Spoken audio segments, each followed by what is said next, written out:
சென்னையிலேருந்து 10 மணி நேரம் ட்ராவல் பண்ணி ஒரு அடர்ந்த காட்டு பகுதிக்குள்ளே போய்கிட்டு இருக்கோம். எதுக்காகன்னு சொல்லி கேட்டிங்கன்னா, தேன் எடுக்கிறதுக்காக. எனக்கு இந்த லாங்கான ட்ராவல் வந்து பயங்கர எக்ஸைட்டிங்காக இருக்குது. ஏன்னா இது நாள் வரைக்கும் தேன் அப்படின்றத பாட்டிலில் அடைச்சி தான் பார்த்துருக்கேன். எங்கேயுமே நேரடியாக தேன் கூட்டையோ இல்லை தேன் கூட்டை கையில் எடுத்தோ இல்லை அவங்க எக்ஸ்ட்ராக்ட் பண்ணுறதையோ நான் பார்த்தது கிடையாது. ஸோ அதனால் இவங்க எப்படி காட்டிலேருந்து நேரடியாக தேன் எடுக்கிறாங்க அப்படின்றத பார்க்குறதுக்கு ரொம்பவே ஆர்வமாக இருக்கேன். ஸோ என் கூடவே சேர்ந்து நீங்களும் இன்றைக்கி எப்படி தேன் எடுக்கிறாங்க அப்படின்றத பார்க்க போகிறீங்க.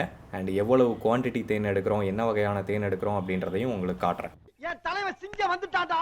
இவன் நடையப்பார் உடையப்பார் தலையப்பார். ஸோ சும்மா நம்ம காடுன்னு சொல்லிகிட்டு இருப்போம். ஆனால் இப்போ பார்த்தீங்கன்னா நிஜமாவே காட்டுக்குள்ளே கூட்டு வந்துட்டாங்க.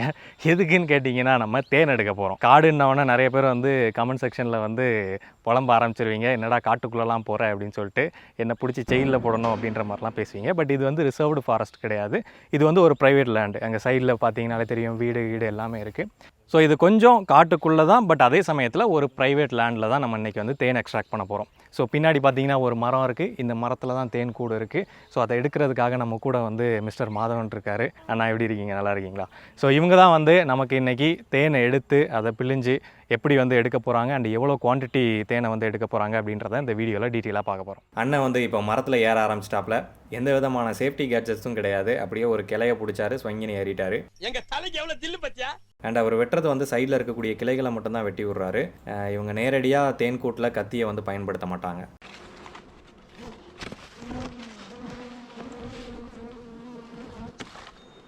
அவ்வளோதான், அந்த கிளையோட கூட்டை வந்து உடச்சி எடுத்துட்டாரு. பார்த்தீங்கன்னா கூட்டோட கொண்டு வந்து நம்ம கையில் கொடுத்துட்டாரு.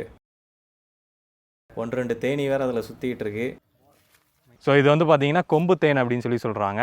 ஸோ இது வந்து சின்னதாக தான் கிடைக்கும். இது எல்லாத்தையும் சேர்த்து பிழிஞ்சு எடுக்கும்போது தான் நமக்கு அந்த பாட்டில் சைஸில் வந்து நமக்கு கிடைக்குது. சாப்பிட்றீங்களா? இருக்கிறத கட் பண்ணி கொடுத்துருங்க. அவர் கூடவே சாப்பிட்டு மேலே அது போட்டுருங்க. அது வேணாம், வேஸ்ட். இது வேஸ்ட்டா? ஓகே, கடிங்க கைவாயில் இப்படியே கிடைக்கலாமா? கடிங்க பாய்.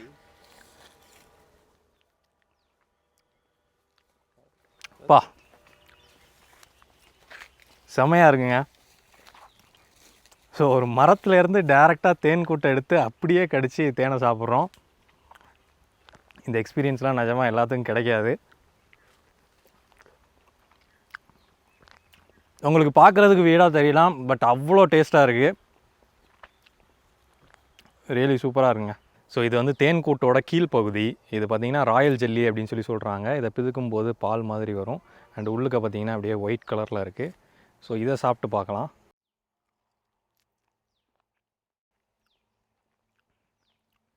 ஒரு பால் மாதிரியான சுவை அப்படின்னு சொல்லலாம். இது வந்து தேனியோட பாலா? தேனி, ஆமாம், பீஸ் மில்க்னு சொல்லுவாங்க. இதை வந்து பீஸ் மில்க் அப்படின்னு சொல்லுவாங்களாம். இந்த ராயல் ஜெல்லி எனக்கு சாப்பிடும்போது பெருசாக ஒன்றும் இன்ட்ரெஸ்ட் இல்லை. அண்ட் அதோட டேஸ்ட்டும் வந்து பால் மாதிரியான சுவை தான். எனக்கு ஒரு மாதிரி வியர்டாக இருந்துச்சு. பட் இது ஆன்லைனில் சர்ச் பண்ணி பார்க்கும்போது 10 கிராமே வந்து கிட்டத்தட்ட 1000 ரூபா போட்டிருக்காங்க. அப்போ தான் இதோட ரியல் வேல்யூ என்ன அப்படின்றது தெரிஞ்சுது.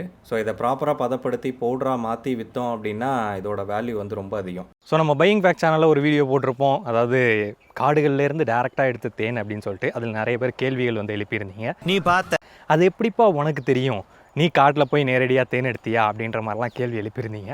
ஸோ அந்த கேள்வியை வெரிஃபை பண்ணுறதுக்காக தான் வந்து இன்றைக்கி நான் அவங்களோட தேன் எடுக்கிறதுக்கு வந்திருக்கேன். ஸோ அந்த தேனெல்லாம் நமக்கு யார் எடுத்து காட்டுறாங்க அப்படின்னு சொல்லி பார்த்தீங்கன்னா, நேச்சர் ஷேடோ அப்படின்றவங்க தான். ஸோ அவங்க சேல் பண்ணுறது எல்லாமே இயற்கையிலேருந்து எடுக்கக்கூடிய தேன் வகைகள் மட்டும்தான். அண்ட் இந்த தேனை பற்றிலாம் நம்ம ஆல்ரெடி டீட்டெயிலாக ஒரு வீடியோ பண்ணியிருக்கோம். அவங்களோட வெப்சைட்டை செக் பண்ணி பார்த்தீங்கனாலே தெரியும். நிறைய வித்தியாசமான தேன் வகைகள் எல்லாமே அவங்க விற்கிறாங்க. அதுபோக நம்ம வியூவர்ஸ்க்காக நான் நேரில் வந்து பார்த்து வெரிஃபை பண்ண இந்த தேன் வகையை வந்து அவங்க செப்பரேட்டாக பையிங் ஃபேக்ட்ஸ் வெரிஃபைடு அப்படின்ற லேபிளோட சேல் பண்ணுறாங்க. உங்களுக்கு அது வேணும்னாலும் நீங்கள் தாராளமாக வாங்கிக்கலாம். இந்த ப்ராடக்ட் லிங்க்கு, அவங்களோட வெப்சைட் லிங்க்கு ரெண்டுமே டிஸ்கிரிப்ஷனில் இருக்கும். வேணுன்றவங்க செக் பண்ணி பாருங்கள்.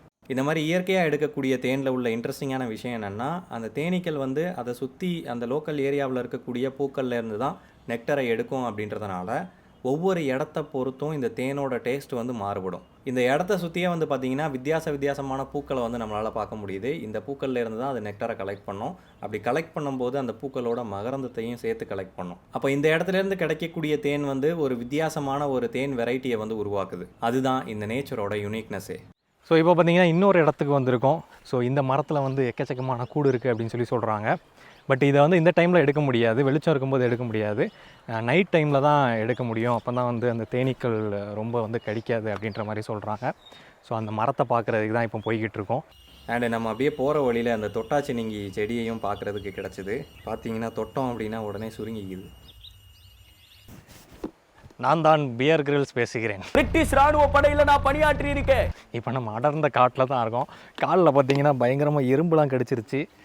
ஸோ இந்த மரத்தில் வந்து பார்த்திங்கன்னா எக்கச்சக்கமான கூடு இருக்குதுன்னு சொல்கிறாங்க. அண்டு பார்க்கும்போதே தெரியுது பயங்கரமாக பெருசாக கூடுகள்லாம் இருக்குது, தேன் கூடுகள்லாம் இருக்குது.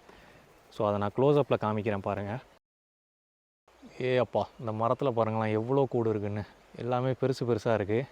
இந்த மரத்தை பார்த்தோன்னா தான் எனக்கு பயங்கர ஆச்சரியமாக இருந்தது. என்னென்னா ஒரே மரத்தில் கிட்டத்தட்ட 15லேருந்து 20 கூடு கிட்ட இருக்கும். அண்ட் ஒவ்வொரு கூடும் சைஸில் வந்து பார்த்திங்கன்னா ரொம்ப பெருசாக இருந்தது. அண்ட் அதில் இருக்கக்கூடிய தேனீக்கள்லாம் பார்த்திங்கன்னா நம்ம முன்னாடி கொம்பு தேனை உடச்சி எடுத்தோமே அந்த மாதிரி சின்னதாக கிடையாது. இது எல்லாமே வண்டு சைஸுக்கு பெருசாக இருக்குது. இதை ஒரு தடவை சீண்டிட்டோம் அப்படின்னா அவ்வளோதான், நம்ம சோலி முடிஞ்சுது. இந்த இடத்துல ட்ரோன் ஷாட் கூட எடுக்கக்கூடாது அப்படின்னு சொல்லிட்டாங்க. அது காரணம் என்னென்னா அந்த தேனீக்கள் இதை ஆபத்தாக பார்த்துச்சு அப்படின்னா எல்லாம் மொத்தமாக களைஞ்சிரும். அதுவும் எல்லா கூட்டில் இருக்கக்கூடிய தேனீக்களும் களைஞ்சது அப்படின்னா அவ்வளோதான், நம்ம அங்கே எந்த தப்பிக்கவே முடியாது. ஸோ இதை ஸ்பெஷலாக நைட்டு தான், எந்தவித லைட்டும் இல்லாதப்போ தான் இதை எடுக்க முடியும் அப்படின்னு சொல்லிட்டாங்க. ஸோ இப்போ பார்த்தீங்கன்னா கும் இருட்டுக்குள்ளே நம்ம தேன் எடுக்க போய்கிட்டு இருக்கோம். சுற்றி என்ன கிடக்குன்னு கூட தெரியல. ஸோ பார்த்தீங்கன்னா ஃபுல் இருட்டு, காடு. ஸோ இந்த இருட்டில் தான் நம்ம போய் அந்த பெரிய மரத்தில் நிறைய தேன் கூடு பார்த்தோம் இல்லையா, அது எல்லாத்தையும் எடுக்க போகிறோம். எப்படி எடுக்கிறோன்றதை காமிக்கிறேன். இப்போ நாம் போய்கிட்டு இருக்க பகுதி வந்து பார்த்திங்கன்னா மனிதர்களோட கால் தடமே படாத ஒரு பகுதி. அப்போ செத்தவனை வந்து உங்ககிட்ட இந்த விஷயமெல்லாம் சொன்னா என்ன, எனக்கு முன்னாடி 2 பேர் நடந்து போய்கிட்டு இருக்காங்க, அவ்வளோதான், வேறு ஒன்றும் கிடையாது. ஸோ அந்த யானை பன்றிலாம் வரக்கூடாதுன்னு கம்பி போட்டிருக்காங்க, அதுக்குள்ளே தான் இப்போ நுழைஞ்சு போகிறோம். பார்த்தீங்கன்னா அந்த புகை வைக்கிறதெல்லாம் ப்ரிப்பேர் பண்ணியிருக்காங்க. அண்ட் இந்த இடத்துல அதிகமாக லைட் அடிக்கக்கூடாது அப்படின்னு சொல்லிட்டாங்க. ஒரு சின்ன ஃப்ளாஷ் லைட்டும் அண்ட் அவர் கையில் இருந்த டார்ச் லைட்டும் மட்டும்தான். ஏன்னா அதிகமாக வெளிச்சம் தெரிஞ்சுது அப்படின்னா தேனீக்கள் எல்லாமே நம்மளை வந்து ஈஸியாக கொட்டிடும். ஸோ இவர் வந்து மேலே ஏறிட்டுருக்கார், பார்க்க முடியும் கிளையில். அண்ட் எந்த ஒரு பெரிய சேஃப்டி எக்யூப்மெண்ட்டும் இல்லாமல் சிம்பிளாக ஒரு கயிறை வச்சு மட்டுமே, அதுவும் ஃபஸ்ட்டு கிளைக்கு மட்டும்தான் அந்த கயிறு, அதுக்கு மேலே எல்லாமே ஈஸியாக அந்த மரத்தில் ஏறிடுறாங்க. இவ்வளோ பெரிய மரத்தில் ரொம்பவே ஈஸியாக ஏறுறாங்க. அண்ட் அவரை பார்த்தீங்கன்னா மரத்தோட உச்சிக்கே போயிட்டார். இவங்க தேன் கூட்டாக இருக்கிறதுக்காக கத்தியை வந்து பயன்படுத்த மாட்டாங்க, இந்த மரத்தை தான் வந்து பயன்படுத்துவாங்க. ஏன்னா அவங்க தேனீக்களை வந்து ஒரு புனிதமான விஷயமா பார்க்குறாங்க. அதனால் ஒரு தேனீ கூட செத்துறக்கூடாது அப்படின்னு சொல்லி நினைப்பாங்க. அண்ட் இந்த டப்பாவை கிளையில கட்டிட்டு இதில் தான் வந்து அந்த தேன் கூட்டை போடுவாங்க. டப்பா பார்க்குறதுக்கு கொஞ்சம் அடி வாங்கின மாதிரி தான் இருக்குது. இது வந்து ஜஸ்ட் அந்த கூடை வைக்கிறதுக்கு தான், உள்ளே வந்து தேன் விழாது. அப்படி விழுந்தாலும் அதை யூஸ் பண்ண மாட்டாங்க. ஸோ அந்த புகைக்காக இப்போ வந்து பற்ற வைக்கிறாங்க. ஏன்னா இங்கே 4-5 கட்டு கூட ரெடி பண்ணி வச்சுருக்காங்க. ஸோ தேனி வந்து கொட்டிடக்கூடாது, அதனால் நம்ம அந்த ஏரியாவிலேருந்து எஸ்கேப் ஆக போகிறோம். Great escape. ஐயா வாயப்பாரு. ஸோ இப்போ பார்த்திங்கன்னா மழையும் பயங்கரமாக தூர ஆரம்பிச்சிச்சு. இப்போ இங்கே நிற்க முடியாது, அதனால் நம்ம வந்து சேஞ்ச் ஆஃப் பிளான்ஸ். அங்கே போகிறோம். ஸோ மேலே பார்த்தீங்கன்னா லைட் அடிக்காத. அங்கே பார்த்தீங்கன்னா மேலே சின்னதாக வெளிச்சம் தெரியுதா, அங்கே தான் வந்து தேனை வெட்டி எடுத்துகிட்டு இருக்காங்க. ஸோ நாங்கள் இப்போ கிளம்ப போகிறோம் அந்த இடத்துலேருந்து. ஸோ மழை வேறு பயங்கரமாக பெய்யுது. உண்மையிலே இதுதான் ஒரு அட்வென்ச்சரஸான ட்ரிப்புன்னு சொல்லலாம். லைட்டு போடக்கூடாது, லைட்டை போட்டால் தேனி வந்து கொட்டிடும். அண்ட் அந்த இடத்துலேருந்து எஸ்கேப் ஆகி ஓடிக்கிட்டுருக்கோம். அண்டு மழையும் பெய்யுது. ஸோ அங்கங்கே வழுக்க வேறு செய்யுது. ஸோ எங்கே இடையிலேருந்து எது வரும் அப்படின்றது தெரியல. நம்ம வாழ்க்கை எதை நோக்கி பயணமா போய்கிட்டு இருக்குன்னே தெரியலையே. ஸோ இவ்வளோ நேரம் கஷ்டப்பட்டு அவங்க மரத்தில் ஏறினதில் தேன் வந்து அவ்வளோவா கிடைக்கல. ஸோ இங்கே பார்த்தீங்கன்னா தெரியும், இவ்வளோ தான் கிடச்சிருக்குது. ஆக்சுவலாக கூடு நிறைய இருக்குது, ஆனால் அந்த கூடு எல்லாமே வந்து எம்டியாக இருக்குது, உள்ளே தேன் இல்லை. தேன் இருக்கிறது இவ்வளோ தான் இருக்குது. ஸோ இன்னும் கொஞ்ச நாள் வெயிட் பண்ணால் தான் அதில் நமக்கு தேன் வரும். ஸோ அதனால் இந்த மரம் நமக்கு வந்து ஏமாற்றம் தான். ஆனால் இங்கே எடுத்தது வந்து ஒரே ஒரு கூடு தான், அதிலே தேன் இல்லை அப்படின்றதுனால மற்ற கூட்லேயும் இருக்காது அப்படின்னு சொல்லிட்டு மற்றதை டிஸ்டர்ப் பண்ணல.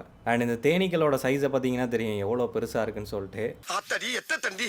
அது நல்ல வேலை புகை போட்ட மயக்கத்தில் இருக்கனால நம்ம தப்பிச்சோம். ஸோ நம்ம நாளைக்கு வேறு ஒரு மரத்தை தேடி போய் அதில் தேன் இருக்குதா அப்படின்னு சொல்லி பார்க்க போகிறோம். ஸோ இப்போ வந்து பார்த்திங்கன்னா நம்ம இன்னொரு இடத்துக்கு தேன் எடுக்க வந்திருக்கோம். ஸோ இங்கே எவ்வளோ தேன் எடுக்கிறோம் அண்ட் என்ன விதமான தேன் எடுக்கிறோம் அப்படின்றத பார்க்கலாம். இங்கே இருக்கக்கூடியது எல்லாமே குட்டி குட்டி பூக்கள் தான், பெரிய பூக்கள்லாம் எதுவும் கிடையாது. ஸோ அதிலேருந்து நெக்டரை கலெக்ட் பண்ணி தான் தேனீக்கள் வந்து தேனை உருவாக்குது. இங்கே பார்த்தீங்கன்னா ஒரு தேனி வந்து நெக்டரை கலெக்ட் பண்ணிகிட்ருக்கு, பார்க்க முடியும். இது வந்து வறண்ட நிலப்பரப்பு அப்படின்னு சொல்லுவாங்க. வெயிலோட தாக்கம் அதிகமாக இருக்கும், அதனால் செடிகள்லாம் சீக்கிரமே கருகிரும். பட் அடுத்து மழை பெய்யும் போது இமீடியட்டாக அந்த செடிகள்லாம் முளைக்க ஆரம்பிச்சிடும். சின்ன சின்ன செடிகளாக வளரும். கீழேயே பார்த்தீங்கன்னா குட்டி குட்டி பூக்களாக இருக்கும். அண்ட் இங்கே ஒரு சில கூடுகள் வந்து பார்த்திங்கன்னா அந்த சீமை கருவேல மரம்னு சொல்லுவாங்க இல்லையா, அதில் தான் அது கட்டியிருக்கு. பட் அதுக்கு அர்த்தம் அந்த தேனும் வந்து மோசமானது அப்படின்றது கிடையாது. ஜஸ்ட் அதோட கிளையை மட்டும்தான் பயன்படுத்தியிருக்கு. தேன் எடுக்கிறது அதை சுற்றி இருக்கக்கூடிய பூக்கள்ல இருந்து தான் எடுக்க போகுது. ஸோ அந்த மரத்தில் பார்த்திங்கன்னா உள்பக்கமாக தேன் கூடு இருக்குது, அதை தான் இப்போ எடுக்க போகிறாங்க. ஸோ இவரும் பெருசாலாம் ஒன்றும் ப்ரொடெக்ஷன்லாம் போடலை, சிம்பிளாக அந்த கிளையை மட்டும் உடச்சி அப்படியே தேன் கூட்டை வந்து கையில் கொடுத்துட்டாரு. அவங்களோட கான்செப்ட் வந்து ரொம்ப சிம்பிள் தான். அந்த தேனீக்களுக்கு எந்த விதமான பாதிப்பையும் ஏற்படுத்தலை, அதாவது அதை அடிக்கலை கொல்லலை அப்படின்ற பட்சத்தில் அதுவும் நம்மளை வந்து தேவையில்லாமல் அட்டாக் பண்ணாது. அதே ஏதாவது ஒரு தேனியை நம்ம கொன்னுட்டோம் அடிச்சிட்டோம் அப்படின்ற பட்சத்தில் மொத்த தேனியும் வந்து நம்மளை சோழியை முடிச்சிடும். இப்போ அடுத்து இன்னொரு மரத்தில் கூடு எடுத்துகிட்டு இருக்காரு. இந்த கூடு பார்த்திங்கன்னா ரொம்ப காஞ்சி போயிருக்கு, தேனீக்களும் இல்லை தேனும் இல்லை. இது ஒரு எம்டி கூடு. வாடகை கொடுக்கலன்னு ராணி தேனி விரட்டி விட்டுருச்சு போல். நக்கல்யா அவனுக்கு. ஸோ இப்போ பார்த்தீங்கன்னா வரிசையாக ஒவ்வொரு கூடாக வந்து எடுத்துகிட்டு இருக்காங்க. நிறைய கூடு இருக்குது சுற்றி, இங்கே பார்த்தீங்கன்னா தெரியும். இங்கே ஒன்று எடுத்துகிட்ருக்காரு. இந்த மாதிரி சுற்றி இருக்கக்கூடிய எக்கச்சக்கமான கூடு எல்லாத்தையும் கலெக்ட் பண்ணிகிட்ருக்கோம். ஸோ அவர் அறுக்கும் போதே வந்து பார்த்திங்கன்னா தேனீக்கள் எல்லாம் கலைஞ்சு போகுது, ஆனால் அதுக்கு அவரை கடிக்கலை. ஸோ நம்ம அதை டிஸ்டர்ப் பண்ணல அப்படின்னா அது நம்மளை டிஸ்டர்ப் பண்ணாது. ஸோ இங்கே பார்த்தீங்கன்னா தெரியும் கூடு நம்பர் 3. அண்டு இது மேலேயே வந்து தேனீக்கள்லாம் சுற்றிக்கிட்டு இருக்கு. அண்டு அதுக்கு கொடுக்கலாம் கூட இருக்குது, பட் கடிக்கலை. ஐயோ, என் கையில் வந்து ஒன்று உட்காந்துருக்கு பார்த்தீங்கன்னா, அப்படியே கூலாக உலாவிட்டு இருக்காப்புல. இதுக்கு கொடுக்கு இருக்கிற மாதிரியே தெரியலையே. இருக்கு எல்லா தேனி பூச்சிக்கும் கொடுக்கு இருக்காது பை. ஓகே. ஃபைட்டர் பீஸுக்கு மட்டும்தான் கொடுக்கு இருக்கும். ஓ சரி. இது கலெக்டர் பீயாக இருக்கும். அதை பிடிச்சி சும்மா அமுக்குங்க, அது இப்படி செய்யும்பா. இதை பிடிச்சி சும்மா அமுக்கணுமா, எப்படி செய்யுதுன்னு பார்க்கணுமா? ஸோ இது வந்து கூடு நம்பர் 5. ஸோ இதுலேயும் வந்து பார்த்திங்கன்னா நிறைய தேன் இருக்குது அப்படின்னு சொல்லி சொல்கிறாங்க. அண்டு தேன் அடியில் வடியை வேறு செய்யுது. ஸோ பார்க்கலாம் எவ்வளோ வருதுன்னு சொல்லிட்டு.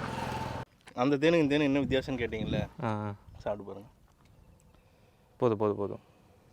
ஸோ மறுபடியும் ஒரு தேன் வந்து கொடுத்துருக்காங்க. இதை நம்ம இப்போ எடுத்தது.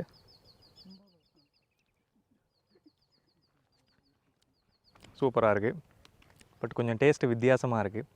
போன தடவை எடுத்த மாதிரி இல்லை. ஸ்வீட்னஸ் கொஞ்சம் கம்மியாக இருக்குது. அது ஸ்வீட்னஸ் நல்லா இருந்துச்சு, இது கொஞ்சம் கம்மியாக இருக்குது. கடந்த 2 நாளாக இவங்க எடுத்த தேன் கூடுகள் எல்லாத்தையும் நமக்கு காமிக்கிறதுக்காக எடுத்துகிட்டு வந்திருக்காங்க. ஸோ அதை இலை போட்டு அடுக்குறாங்க உங்களுக்கு காட்டுறதுக்காக. ஸோ தேன் எடுக்கிறவர் வந்து நம்ம 1000 கிலோ எடுக்க போகிறோம் இங்கே அப்படின்னாரு. அப்போ நான் சொன்னேன் நான் நம்ப மாட்டேன் அப்படின்னு. எப்படி இந்த சின்ன சின்ன கூடுலேருந்து 1000 கிலோ வரும் அப்படின்னு கேட்டேன். அப்போ நான் உங்களுக்கு பிழிஞ்சு காட்டுறேன், ஒரு 2-3 கூடுலேருந்து எவ்வளோ தேன் வருது அப்படின்னு சொல்லி ஒரு பாட்டிலில் பிழிஞ்சு காட்டுறேன் அப்படின்னு சொல்லிட்டு நமக்கு காமிக்கிறதுக்காக பிழிஞ்சு காட்டுறாரு. பட் இந்த மாதிரி பண்ண மாட்டாங்க. அந்த கூட்டை அப்படியே எடுத்துகிட்டு போயிட்டு அவங்களோட இன்னவுஸில் ப்ராப்பராக அதை ஹைஜீனான முறையில் அந்த தேனை வந்து வெளியில் எடுப்பாங்க. ஸோ நம்ம பின்னாடி வந்து பார்த்தீங்கன்னா 3 நாட்களாக அவங்க மரத்துலேருந்து எடுத்த தேன் கூடுகள் எல்லாத்தையும் அடுக்கி வச்சுருக்காங்க. அண்ட் இதுலேருந்து அப்ராக்சிமேட்டாக 70லேருந்து 80 கிலோ அளவுக்கான தேன் வந்து நமக்கு கிடைக்கும். ஸோ நிறைய பேர் யோசிப்பீங்க, எப்படி மரத்துலேருந்து எடுக்கிறது எப்படி இவ்வளோ அதிகமாக கிடைக்கும் அப்படின்னு சொல்லிட்டு. ஆக்சுவலாக அவங்க பிளான் பண்ணியிருக்கிறது வந்து 1000 கிலோ தேன் எடுக்கிறதுக்காக பிளான் பண்ணியிருக்காங்க. ஸோ இப்போதைக்கு இந்த 3 நாளில் மட்டுமே ஒரு 70லேருந்து 80 கிலோ கிடச்சிருக்குது. இது வந்து ஒரு டைப் ஆஃப் கொம்பு தேன்னா, நம்ம முன்னாடி அங்கே டேஸ்ட் பண்ணதை விட இதோட டேஸ்ட்டு கொஞ்சம் வித்தியாசமாக இருக்குது. இதோட இனிப்பு தன்மை வந்து கொஞ்சம் கம்மியாக தான் இருக்குது. ஸோ நம்ம முன்னாடி பார்த்தது வந்து பார்த்தீங்கன்னா செழிப்பான காடுகள்லேருந்து எடுத்தது. அண்ட் இது வந்து பார்த்தீங்கன்னா வறண்ட நிலப்பரப்பு அப்படின்னு சொல்லலாம். ஸோ ஒவ்வொரு இடத்த பொறுத்தும் அந்த டேஸ்ட் வந்து மாறுபடும். அண்ட் இந்த கூட்டில் இருந்து நான் ஒரு 4-5 கூட வந்து ஆட்டை போட்டு போகிறேன். அண்ட் இது எல்லாமே வந்து நான் கூட இருந்து பார்த்து அவங்க எடுத்ததை நான் பார்த்தேன். ஆக்சுவலாக எல்லாமே கிடையாது, ஒரு 2-3 இது நான் கூடவே போய் எடுத்தேன். மற்ற எல்லாமே அவங்களே கலெக்ட் பண்ணிட்டு வந்துட்டாங்க. ஏன்னா எல்லா இடத்துக்கும் நான் போக முடியாது அப்படின்றதுனால. ஸோ இந்த சீசன் முடிகிற வரைக்கும் ஸ்பெசிஃபிக்காக இந்த தேன் உங்களுக்கு வேணும்னு நினச்சிங்கன்னா அதோட லிங்கையும் நான் கீழே மென்ஷன் பண்ணுறேன். ஸோ அதையும் நீங்கள் செலக்ட் பண்ணி வாங்கிக்கலாம். இந்த 2 பேட்ச் மட்டும் வெரிஃபை பண்ணதுன்னு உங்களுக்கு போட்டே வரும். அண்ட் அது போக இவங்க நிறைய இடங்கள்ல இருந்து வித்தியாசமான தேன் வகைகளையும் கலெக்ட் பண்ணி சேல் பண்ணுறாங்க. அதையும் செக் பண்ணி பாருங்கள்.